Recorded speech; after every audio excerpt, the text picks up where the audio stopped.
It was 1 year ago this morning that a violent political attack changed Minnesota forever. State Senator John Hoffman and his wife Yvette were shot and badly injured as they answered their door for what they believed was a police officer.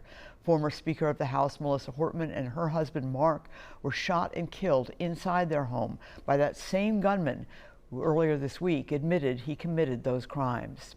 On Friday, I spoke to Governor Tim Walz about the shock of that morning and the lasting impact of the violence on him and the entire state. I do have to ask you about your reaction to the guilty plea by the man who did this, and also revealing some really horrifying details about Melissa Hortman's last moment. Yeah, and I can't read those details. I'm sure a lot. It was tough. Look, this is good that it's closure. That this man will he will die in prison, and we will never have to hear about him again. Is that right? His name should not be mentioned. And so I'm grateful for that, grateful for the federal partners who did that. I know there will still be some state work to be done, but at this point in time, it's the pain and the trauma that it brings to the family and to everyone. But we have closure. He did this, he admitted he did it, and he will spend his life in prison. You know, a lot of people heard this news from you. I don't know if you realize that, but I heard it from you. A lot of people heard it from you. When did you hear it, and what was that like for you?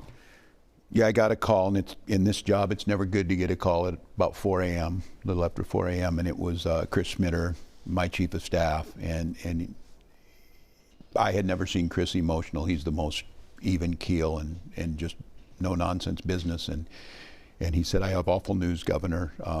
Melissa and Mark have been killed." And I said, "What?" And he said, "They've been shot, and we think others may be too." And at that time, we didn't know how extensive it was. And I was standing in my bedroom, and I just remember then my wife turned and said, "What happened?" I said, "Melissa and Mark Hortman have been murdered at their house." And then kind of a blur after that, we made the calls, things that already happened, and you've seen since that time, coordinating with local police to make sure that others were safe.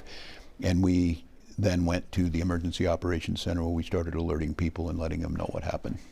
There has been recently some second guessing about law enforcement and what they did, looking back at it. Yeah. From your perspective? I think in the confusion of it, I mean, we're living in a world now where all of this is unimaginable. I think the second guessing happens on everything. And look, I think it's important to do that, but the idea that someone would walk up to a house dressed as a police officer and randomly murder, the speaker, and this political violence, I think, was so far beyond thinking. And when it's over, you think, do we need to plan for that? And I think, look, we had the most open state capitol in the country, and we've had to change that because of this. But look, I'm so grateful for law enforcement and what they did. You have said that when you or somebody else went on a partisan rant, it was often Melissa Hortman who reeled you back in, saying, "What is your goal, Governor? What are you trying to do?" It was. I often tell the story about with Paul Gazelka, leader of the Senate, myself. I've done a lot of this under split governance, and she gave us all a book that was how to get to yes. And I tell people this, it's hard to imagine, because they kind of dehumanize people who are in politics. Melissa Hortman knew the insides and outs of the details of state budget. And I know people who aren't in this think, well, how hard could it be? It's very difficult to all of the things there. She knew that. She knew how to run the House and the procedures of it. And she also knew the politics. When I say that, she knew the politics of holding together, herding cats in her caucus, but also how to work with the other side. And she had the respect of them. You've wondered out loud if this is a loss, if Minnesota lost its innocence in this. Yeah, look, I said this when I saw it at the U.S. Capitol.